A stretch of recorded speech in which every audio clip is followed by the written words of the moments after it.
Northeast Radio SD. Steve, you're all I need. I played that just for you. Wow, thanks so much. I'm really not sure what to say. I've never felt so connected to someone yet so distant. But you're also all that I need. Okay. In this moment. So, except for at this very moment, we have a special guest with us. This is like one of our first permanent rotation guests, right? Yeah, she appears quite often. Yeah, like community guests, let's say. Because we do have one that we call and whatnot. But anyways, Shauna Marshall. Hello. Good morning. Good morning. Beacon Center, Watertown. Yes. You are the outreach coordinator. Yes. Good job. Had to ditch that one. Yep. All right. So, it's the new year, 2026. Yes. So how was 2025 for the Beacon Center? Was there some new things? Was there some good things? Mm-hmm. Yeah. So the Beacon Center in 2025, we were really busy. A lot of ups and downs, I would say, with the federal cuts, those kind of hit us pretty hard, but we worked through it for a short period there for, 6 months. My hours were actually cut for a little bit just because of that federal funding, but we worked through it and we're all worked out and we ended up on a high note. So that was always great to hear. Some for myself, some great things that happened is I restarted our SART team up, which actually it would just be SART, but because it'd be team, but yeah. So what SART stands for is a sexual assault response team. So it's a bunch of professionals that we're meeting quarterly, and we talk about, the good, the bad, and the ugly of when sexual assaults, what we did great, what we could improve on, talk about current cases, and then each meeting we have someone train or do a presentation on how they respond to sexual assaults. So this last one, we had someone from, she works, I think technically for DCI is what she works for, but she covers our SAVIN program, which is our victim notification program. So she came in and did a presentation, and then we had Elena Wellnitz, who is a victim advocate for DCI, talk about other websites that are beneficial to people to look up, court cases or inmate locations and things like that. And we currently have 21 active members, I believe. And they range from healthcare, counseling, CPS, law enforcement, DCI, Homeland Security, National Guard. Oh, I feel counseling. I don't know if I said that one already. And then us. So we have quite the group, and it's pretty successful so far. Wow. And so you talk about what each person kind of deals with in their various like industries, sort of, and bring that all to the table, if you will. Yeah. So this next meeting that's coming up, I want to say March. I should know. I'm the one that schedules it, but I'm pretty sure it's March. We're having the two of our ER nurses who are being trained to be what is called a SANE nurse, which is a sexual assault nurse examiner. They're coming in to kind of go over what a SANE exam is, and just so we all kind of understand what that's like, so we can, if we get a victim that comes and talks to us first, we can kind of walk them through what that's going to be like before they go. So yeah, we've talked before a little with the vicarious trauma, and so I've actually thought a lot about that since that last conversation, and I think there's so many different aspects that can happen to people, with children and growing up, and all sorts of different ways it can happen to people. So are there programs now that you're seeing developed with even different within different organizations that kind of help with that more now? Because is it becoming more prevalent that people are dealing with that? Yeah, I mean, vicarious trauma, that is something that, us at the Beacon Center, we get trained on a lot, because we can be victims of that vicarious trauma. But it's just something, we have to, I don't want to say put aside, because we don't. We have people we can talk within, not only people at the Beacon Center do I talk to, like my coworkers, but I know other people at other shelters that have gone through the same thing or are dealing with the same stuff, and I can talk to them about it. So, but it is something that is happening a lot, is, vicarious trauma. Oof, it's a very common thing, yes. Mm-hmm. Yeah, I would think that, there's like CASA and so many different organizations that deal with aspects of complex family situations, drug abuse, all those kinds of things. And so I think I know I have a lot of respect for people that deal with those, so thank you again for what you do. But yeah, I'm glad to hear that there's some assistance out there, because I think that could be a whole thing to take on over years and years of doing that. So I'm sure this is something you'd like to do for, I don't know, a long time. Yes. Right? And another good thing about SART is we really try to get everybody on the same page of being victim centered, and teach them how to because what I do as a being victim centered might be slightly different than what law enforcement does, is because they have a certain protocol or job that they have to do, but they have to implement that victim centered approach. So that is kind of where we kind of work together on trying to be on the same page. Mm-hmm. You got a question over there? We were talking off air about how you appear at court. And so for 2025, I'm sure you've been at numerous court dates, and now going into 2026, I was just curious and had asked the purpose of you being at court, and if you could tell our listeners what you do on that aspect, that'd be great. Yeah, so I am in court a lot, at least if once a week, if not more.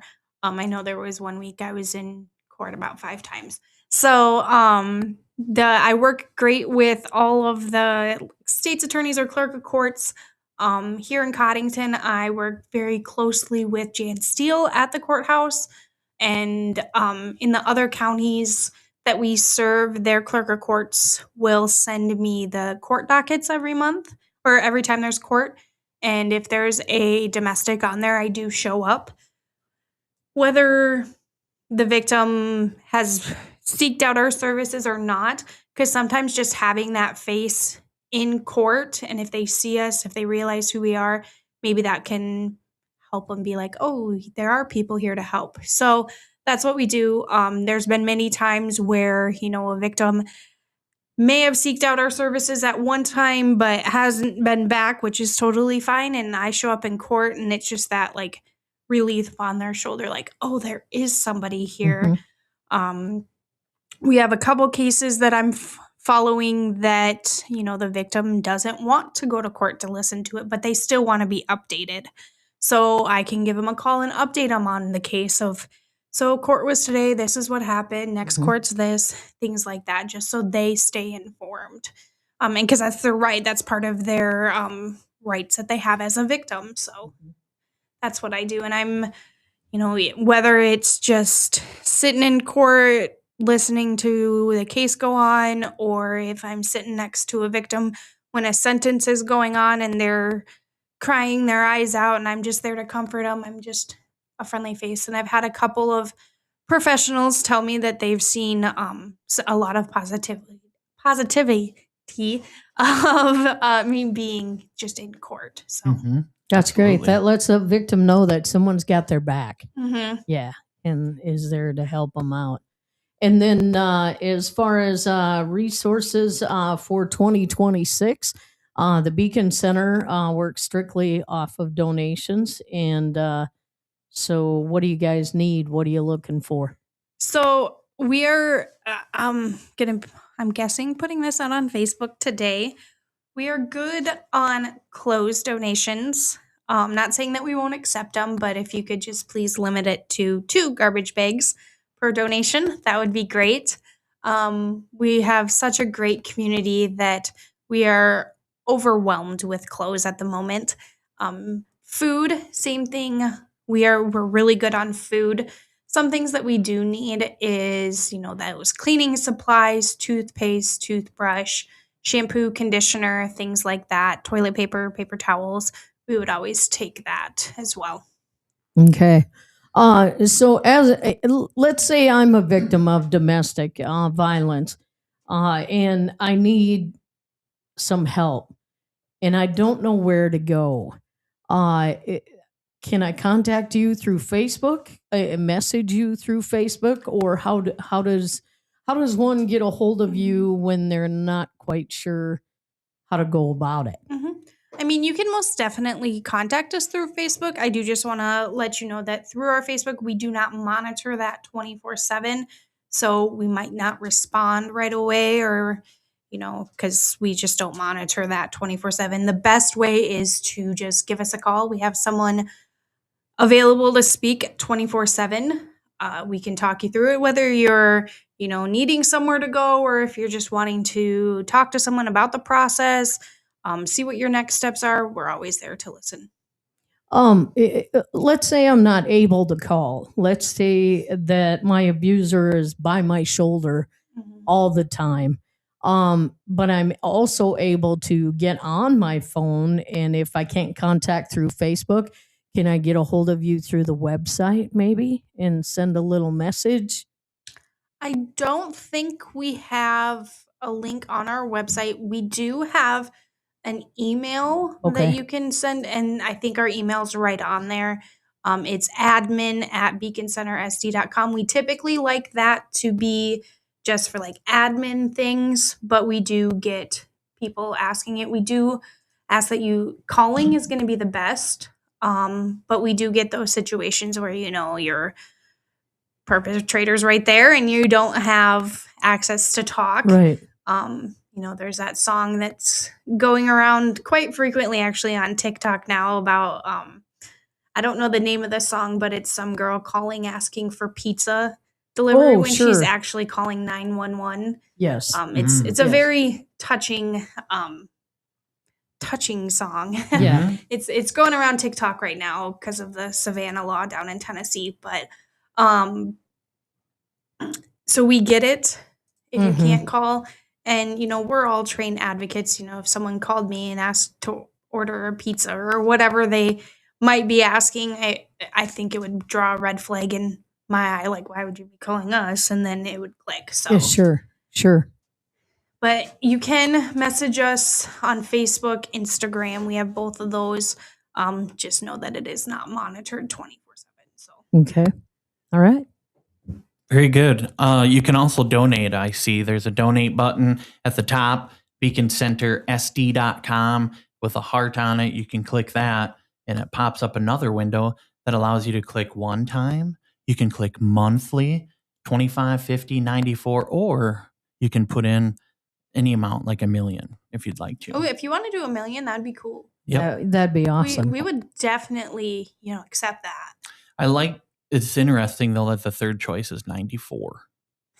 Like, I would have just let's go with 104. 104. Yeah, let's change it.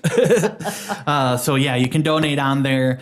There is a lot of information on here too for people to check out on there. And like Doreen says, if somebody's peeking around the corner, you can always click the quick escape and pops you right to Google. Right. It does. Yes. So. And you also house people.